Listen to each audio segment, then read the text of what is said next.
This is the Standout podcast where everyone and anyone could be a standout. And today, I got somebody who's put in a lot of work over a lot of time. We're talking about years upon years upon years upon years. This rap shit, like we not even talking like, we talking damn near almost 2 decades, right?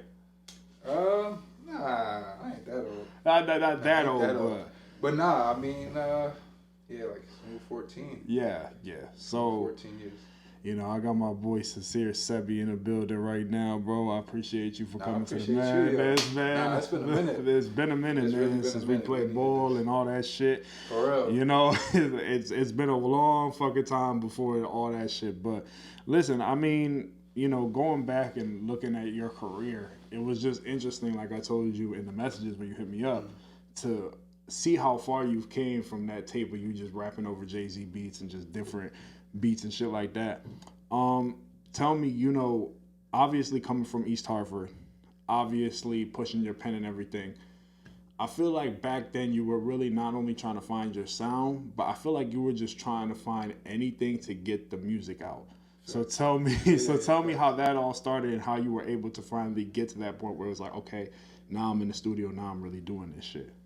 Damn. So honestly, I was writing for a while. Right. I wrote for a minute. Yeah. I remember 7th, 8th grade, 9th grade, I was writing. Right. A lot of just mad songs, no recordings, nothing. Yeah. And then I remember the summer going into sophomore year at the high, my sister was cool with Chris B. Oh, shout out to Chris B. Yes, much sir. like a true fan. Chris B, right. You know. So she was cool with Chris B. They went to high school together. She was like, yo, my man's got a studio. Right.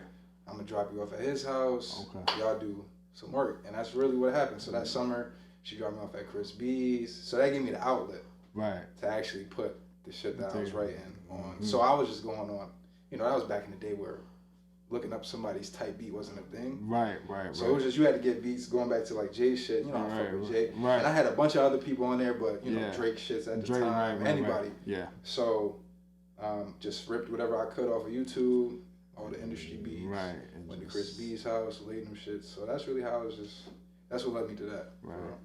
Yeah. And I mean, in that, you know, I remember talking to a lot of people from the East at the time about it. And they were just like, this kid is just like, in the next few years, he can be something just with his wordplay. You know what I'm saying? Like, his wordplay alone at this age is fucking crazy. So obviously, one of your biggest inspiration is Hova, right?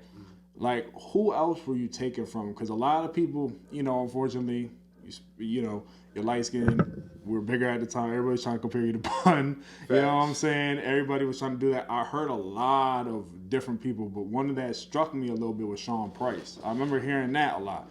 And I was like, damn, he does kind of have, you know what I'm saying? So tell me where that came from. Nah, it's funny you say that because first and foremost, I listen to them old shits now and I'm like, I was ass. Right. I really be like, yo, I was trash. The wordplay wasn't there. Right. Delivery wasn't there. So at the time, I appreciate Yeah. That. But my boy Eric used to say I sound like Stolly. Okay, there you go. He used to say that too. But I honestly feel like my inspiration drew from the 90 niggas. Right. Hove, as you said, Big. Right. Pac. That's what, you know.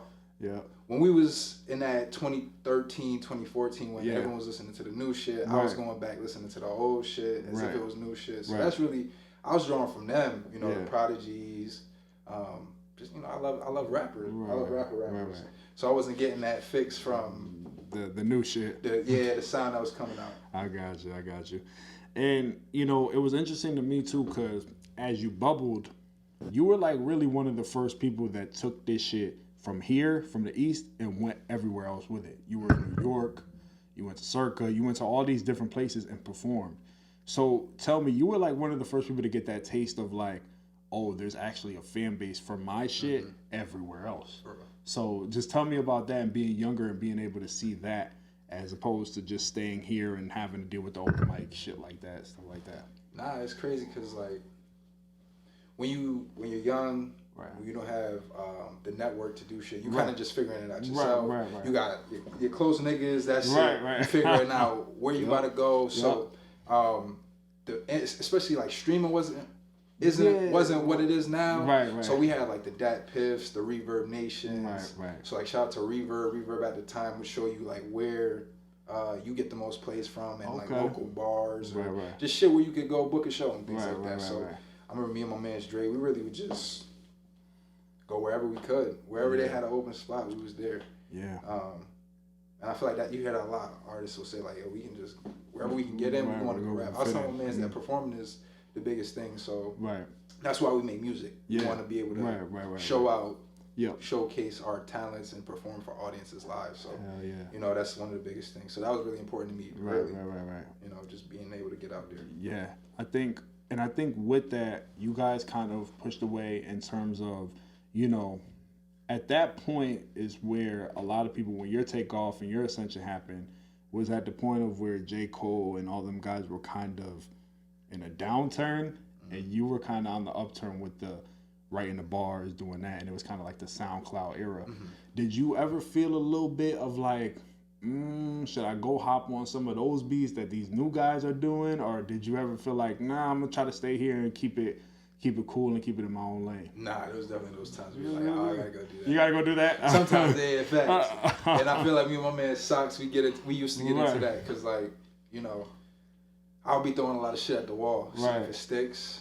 You know, but that's a part of also finding that's music. Sound. Hell yeah. But even on Sinners, there's the little sample from Hov where he was like, you can try to chase whatever's hot at the moment. I think it was some interview he did where he said you could chase what's hot at the moment. I remember that. Yeah. Or you could stay consistent and be who you are. So, you know, of course I try to do that shit at certain different times. If you go back and listen to certain tapes, you'll hear like little changes in the style, and that's me trying something new that's more similar to the pop and, you know, the popular sound of the moment. But always, you know, come back to rap. Like the fundamentals of bars, lyrics just storytelling, those type of shit. You know? Yeah. And in your earlier days too, to go back to that, you know, listening to this stuff on SoundCloud, you know, the SoundCloud era, the SoundCloud gems. At that point, it sounded like for you were trying to really figure out how to formulate hooks, how to formulate bridges, all that stuff. Once it hit like 2019, I don't know what happened, and maybe you could speak to this.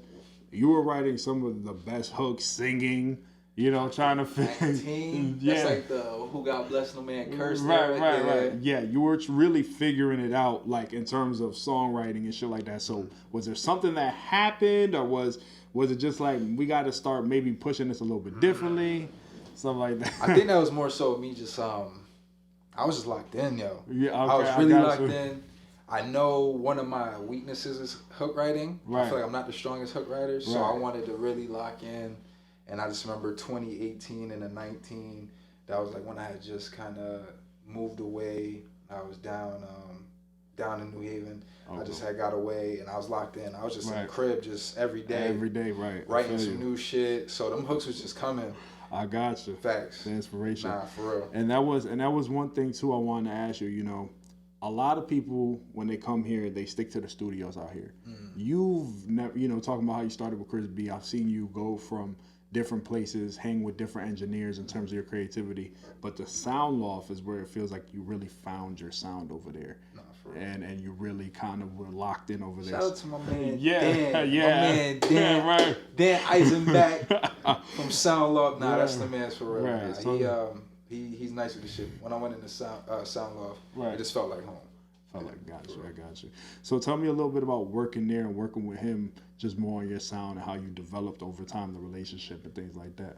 Nah, so really going back to Who God Bless No Man Curse with the hooks. When it came time to make that tape, we locked in.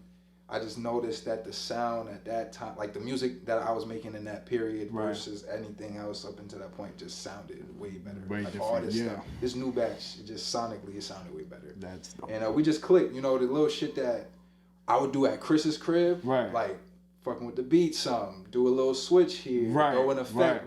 Like just those little pieces that I feel like typical engineers that I was fucking with at the time didn't really like take the time to do. We had, and it just made me feel like we was back at the True Fam headquarters. So yeah, that's dope. We've been able to. He left Sound Law for a minute, so that's like part of why I kind of fell.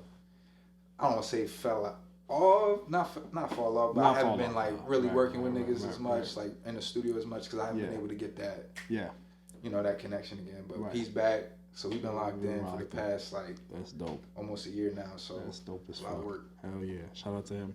And in terms of that too, there's different eras of Sebby that make me laugh, because it's like you were working all the way up to 2019, then it kind of got cloudy. But after 2000, with COVID and things, and then after 2021, it seemed like you were like literally in my face like every day. like I was like, he literally came out of nowhere, and like everybody knows his name. He's on blogs, he's on this, he's on that. Was that a conscious effort after COVID to be like, maybe I need to be more consistent, I need to figure out what's going here or how to push this here? Was that a more conscious effort by you and maybe your team? Definitely wanted to be more consistent. Right. I understand consistency is key. Right. And that's an area where I lack. Right. There's been pockets where I get like really hot, right, and I'll be, as you said, in everybody's face, and then it's just like nigga disappears for mad long. Right. So I just been, trying to stay as consistent as possible. Stay, in the people's face as much as possible. Right. I know I don't drop a lot of videos and things like that. Yeah. I'm not too social on the social media. Yeah, I'm not going crazy. Yeah. But I like to make sure my presence is felt in other ways. Yeah. I mean, and in terms of that, I think a lot of times, like, with you two, hold on, let me just, my bad. No, during the interview, my bad. But no, what I was gonna say is during that period of Sebby, you also like were dropping videos. You also had this. You also had that.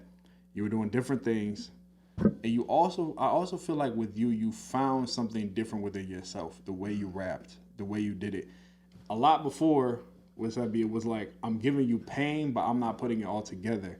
With Sebby Berkowitz, when I started listening to it, it sounded like you were more storytelling. It sounded like you were giving us more of like the formulaic type of things. Was that more like the Pain album for you? Was that more like the we locking in and we trying to do this consciously? Or nah, definitely. It was definitely a conscious effort for me to be like, I can rap clearly. I don't want to just get niggas bars and just be rapping. Right. I saw a clip where someone was like, your freestyles. A lot of niggas is making freestyles, calling them songs. Right. And I feel like I was kind of doing that in some instances, except for Who God Bless and The Man Cursed. I felt like I was just giving niggas a bunch of bars. Right. Let me give bars in the confines of an actual song structure and give y'all storytelling. Take y'all back to the Berkowitz, me creating the character, just, the playing off of it and just creating that whole atmosphere and just that feeling. So I just wanted to, it was definitely a conscious effort to give something more direct. Yeah. And another thing I found interesting too with you is going back through all your discography up to that point too. I like the name of your record company because I feel like it really suits Connecticut, like Crooked Crown Records, right? Because I feel like here we have this thing called King's Disease, right? Where everybody wants to be the king of Connecticut. So explain to me where that comes from. And I don't know if it comes from that, like maybe just we're not all perfect in a way. Like, you know what I'm saying? So explain that a little bit more. Shout out to Crooked, that side. That's really started with me and my man's Dre. Right. It's like our little group. We got the Crooked Crowns. But as you said, everybody wants to be the king. Right. I feel like we're all king. We all kings of something in that right. But we all got a little crookedness to it. You can't be the king without doing something that's a little off. It's impossible. You can't do it. So we are a little crooked in a certain way. So it's just like we all kings with a crooked crown. So that's really where that shit came from. That's dope as fuck. And in terms of that too, obviously with you coming from the East, a lot of times, they don't got a lot of love for us out here. You know what I'm saying? And you've really kind of feathered the way as like the dude who is kind of, we got Reggie Blue, shout out to them. We got Reggie, we got all these guys. But you've kind of also tiptoed the line of, I could do a little bit of both, but I could also spit and give it to you and put it into your face. So, as that dude of like the dude where I could go trap, I could go here, I could go that. Have you felt the pressure a little bit of that, like kind of like being in that frame, or nah, you've just kind of been like, I'm just going to hang out, let y'all talk, and let y'all decipher who the fuck is who? Yeah, exactly. Nah, that's not for me. That really, I like to, it's like, that's not for me to decide. Right. You know, I have my opinions. We all have our opinions, but that's not up for me to decide for the collective. The collective can. I got you. You know, I just do what I do. Yeah. For real. That's all we can do is rap. For real. Literally. That's all we can do is rap. Spit your best shit. Hey, spit your best shit. Come with it. Spit your best shit. You know, and also too, you know, being able to go, you know, coming from New Haven to East Hartford, what are the differences? You know, I feel like they always try to peak that, and that's something I want to talk to you about. From the 860 to the 203, I feel like they always try to pin that. Like, it's so different. I don't know how different it is. I don't know if maybe you could speak to that. It is different. Right. Going from the East down there, I felt it was different. Right. But I feel like depending on who you ask, they might give you a different They might give you a different answer. I'm trying to think. How do I don't know. I feel like there's more of a and maybe New Haven niggas will tell me I'm wild when I say this. But I feel like there's more of a camaraderie. And I don't know if Harvard is starting to get that, and like the ASICs are starting to get that now. But I know from like when I did go, like I'm talking like 2015, 16, 17, when I had left the East and went down there. Right. And when I started linking up with niggas down there, it felt more like inviting. Right. More welcoming. Yeah. But I don't know. Yeah. I don't know if it would have been the same if I had came from New Haven to up here. Up here, yeah. You know, new niggas always. Man, listen. When I went down there, it was funny because this is where the podcast originally started in New Haven. You know what I'm saying? I used to do it at the Pie Lounge right there on Orange Street. You know what I'm saying? And it felt so weird going there because at first I'm like, I'm an OT motherfucker. You know what I'm saying? So when you go sit down over there and they showing you mad love and all the artists, artists are literally pulling up on the street trying to slap my hand, get an interview, shit like that. Over here, these motherfuckers be like, yeah, fuck you and your little podcast. Like, you know, you know what I'm saying? You know what I'm saying? Really be like that, yeah. So it was interesting to me to see that you made that transition because I'm like, let me ask him. Let me throw in a little question about that. But listen, 2 new singles are on the way. Life in Transit and Peers of the Truth. February, one coming out on Friday, the other one next Friday, correct? Why Friday and why those 2 now? So, Seers of the Truth, it's actually a tape coming. Okay. Life in Transit is the tape. All right, I got you. So we got the tape. It's like 10 tracks. Oh, damn, okay. 10 tracks. Seers of the Truth is going to be on the tape, but that's that's the first thing. I just wanted Seers of the Truth to come out first. Right. Just to kind of give people a glimpse of my headspace. I what got to you. Expect coming. I got you. To me, this is the coming home party. I got you. This is the coming home party. So I'm excited. Nah, I'm mad hype. A lot has went into this tape.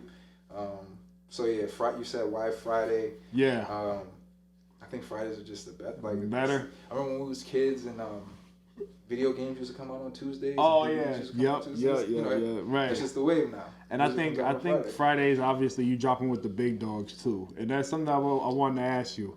You've never been afraid of the fucking moment. Never in your life. Never in your life. You've always just stepped into that. So that's what I was going to ask you. Dropping on Fridays, you've done that a lot. You've dropped on the weekends, you dropped on Fridays. Have you ever been afraid of that moment just in terms of rapping? It's just always been there? Yeah, Rapping is like one of those things where I feel like I do it. I don't want to say I do it the best, but I do it. I know I do it very well, so I'm never going to shy away or be scared of like anything related to rap because I know that's what I do. I got you. That's the bread and butter. If I can't deliver there, then what the fucking I do for real. Right. So. And why? And you know, I looked at the thing. It was a lot of glimpses of New York in that trailer and things like that. You say it's a coming home party, but why Life in Transit? Not why coming. You know, why name it that? What was that? So, you know, I've always felt like my life has always been on the go. Yeah. Like since I was a kid, I always felt like, you know, I was stationary as far as I didn't have to move around and things like that. Right. But thought-wise, situationally, it was always just something we had to deal with, a new situation you had to attack, a new challenge.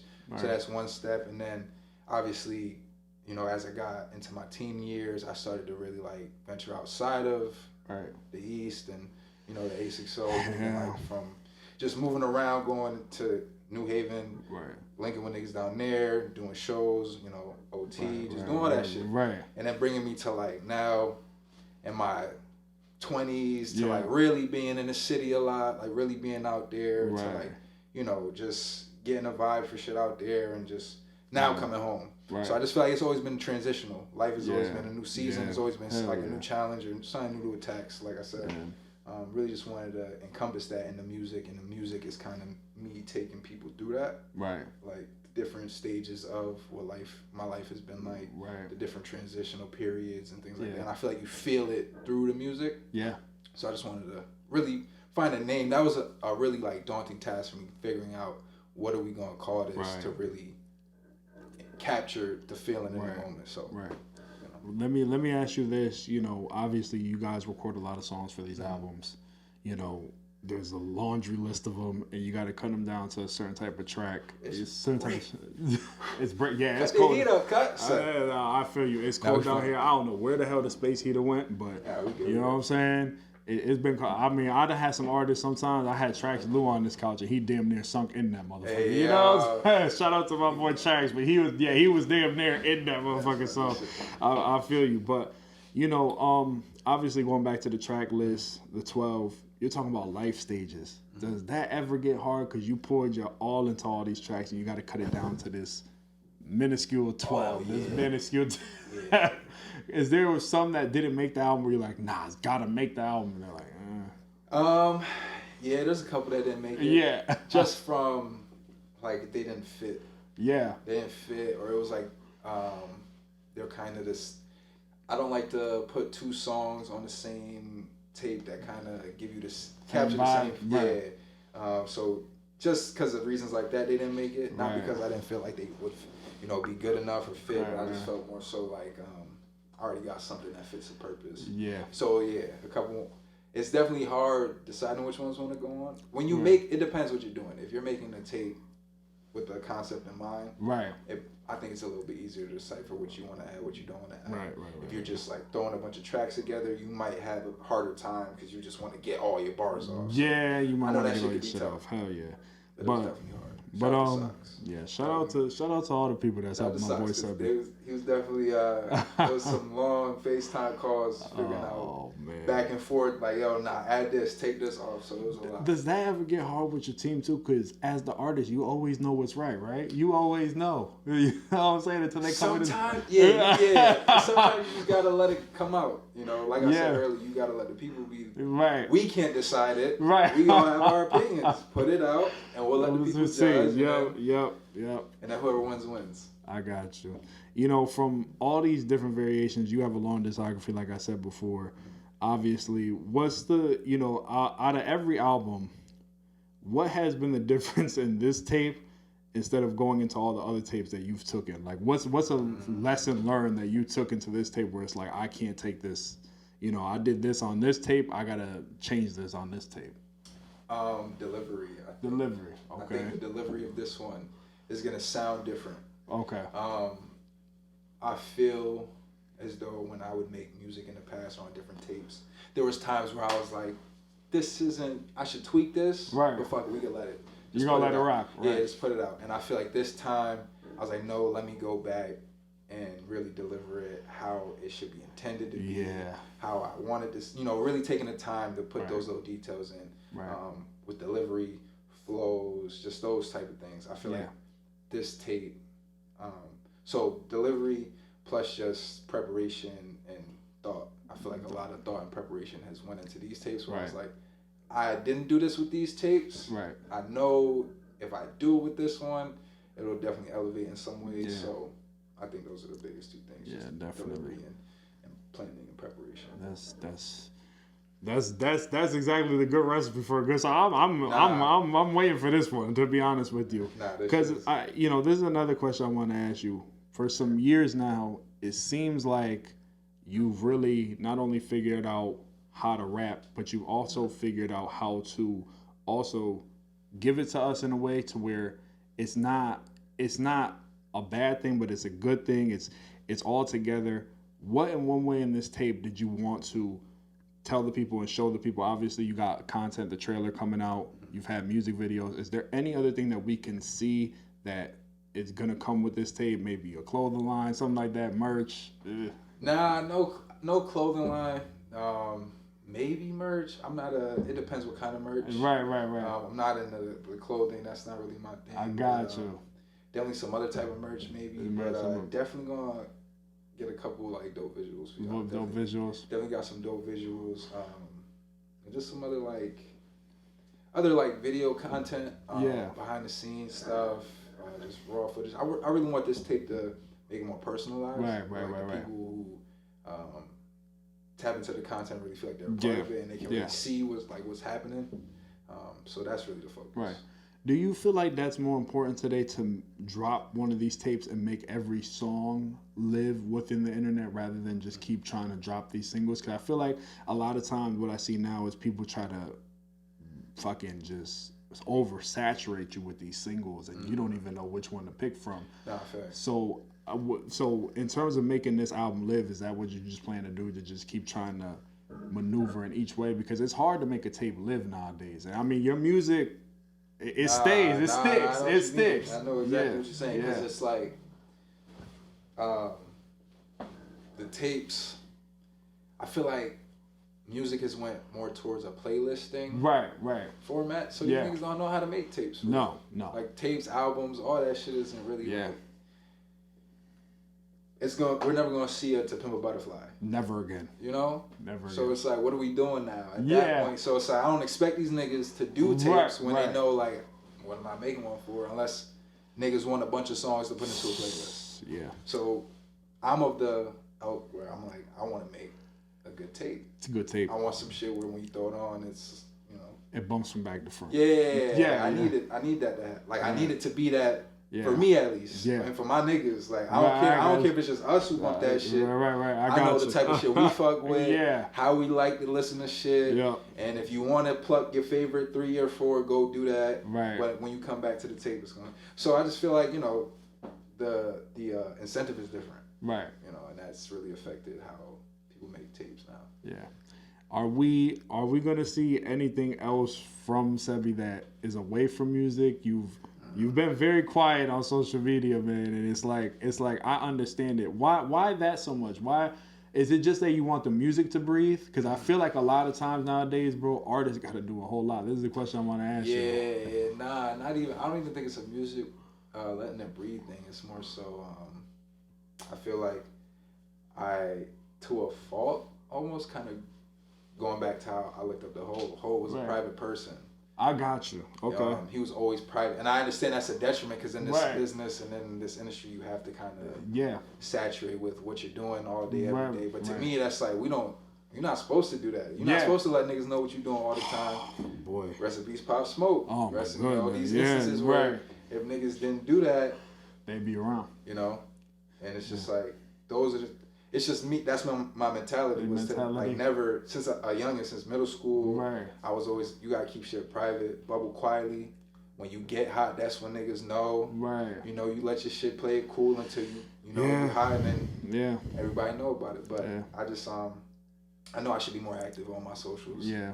Clips, short form content, all but I'm just like a private guy. I like to just drop the music, let niggas know I made some hot shit. And just maybe show y'all some behind the scenes shit that went into it. But I don't want to get too like, you know.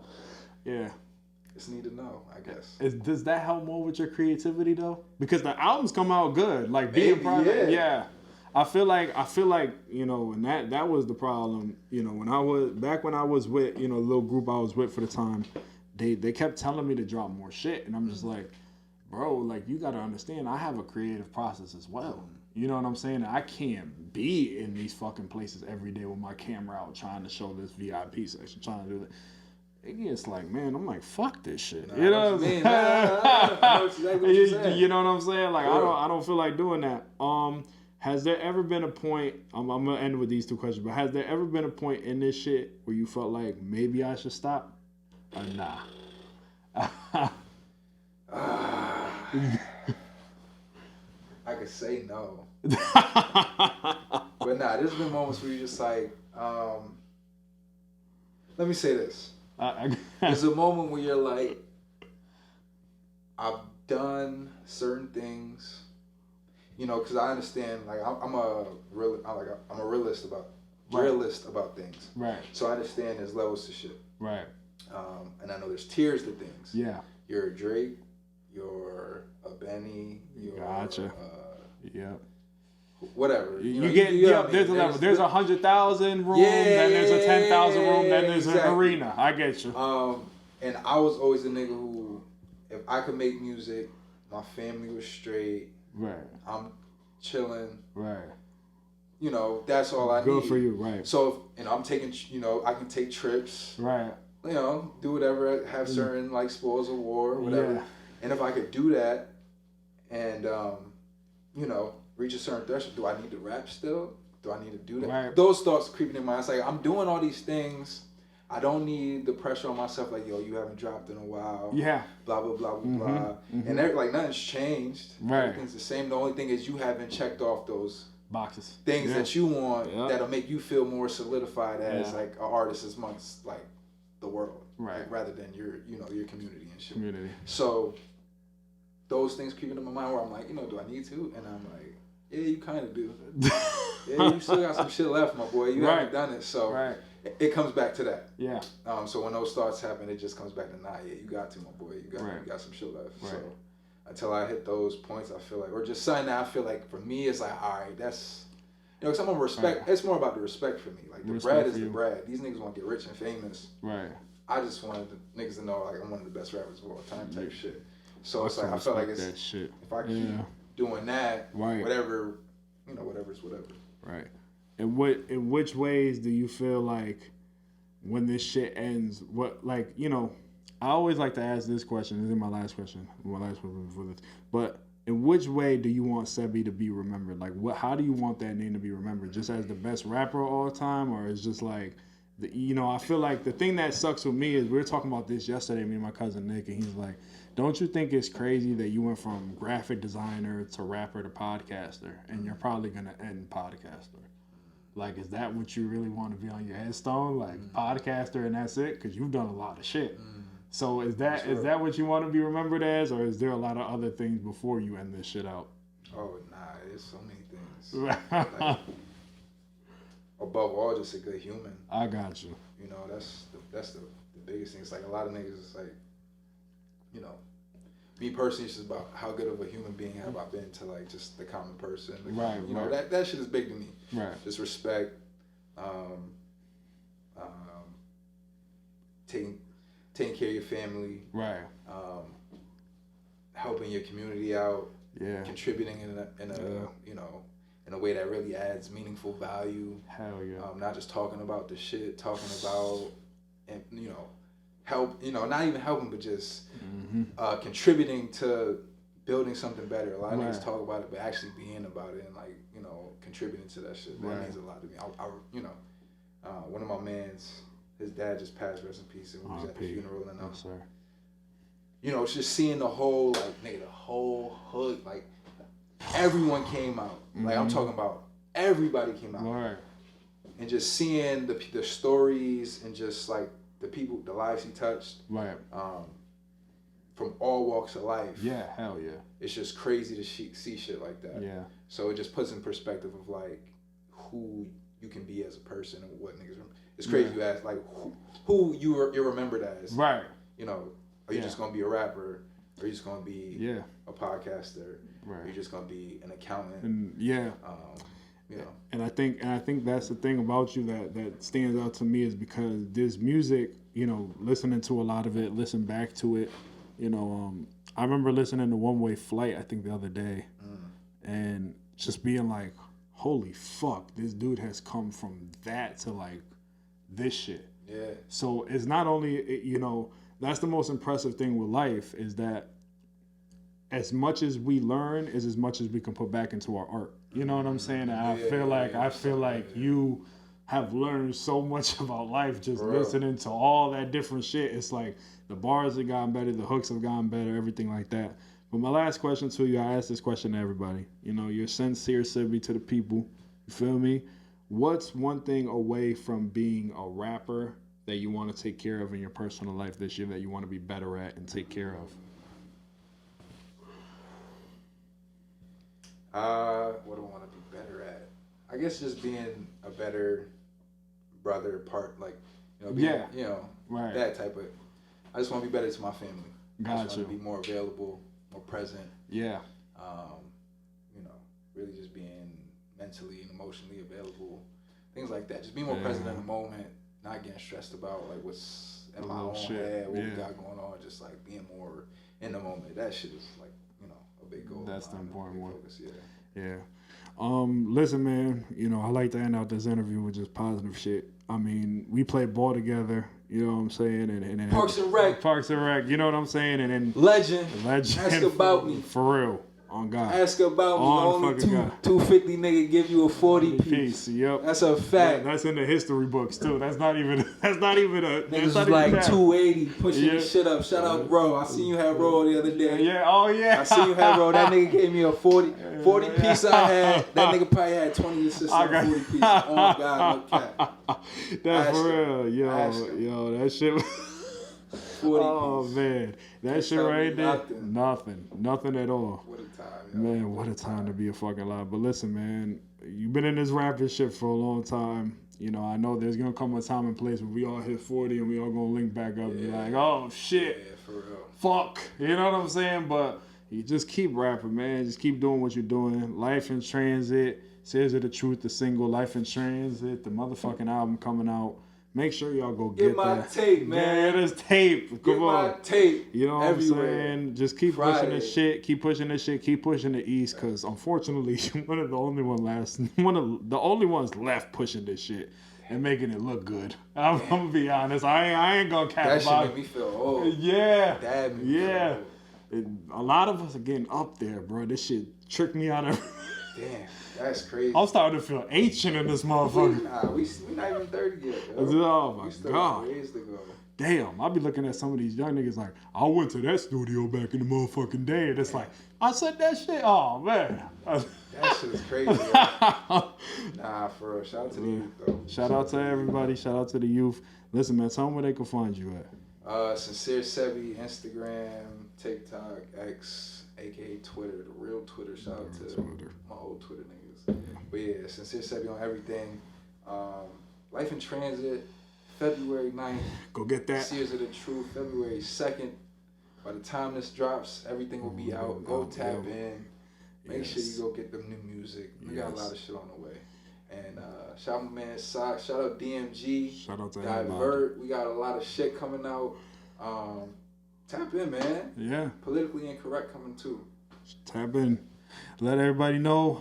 You know what I'm saying? Sebby coming, and when he comes, the city pop out. You know what I'm saying? It's a big one wherever he drops the city. I'm just saying this. If you don't go get this one, I don't want to hear it in 5, 6, 7 years. Exactly. I'm not hearing, oh, this nigga switched up. Oh, this nigga.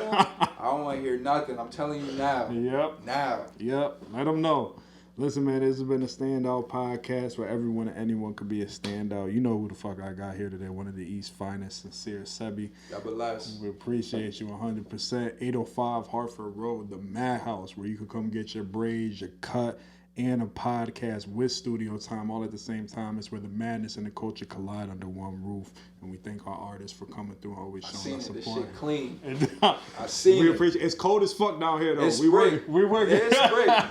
But it's clean in the motherfucker, though. We working on this motherfucker, but we appreciate y'all. Thank y'all. Bye.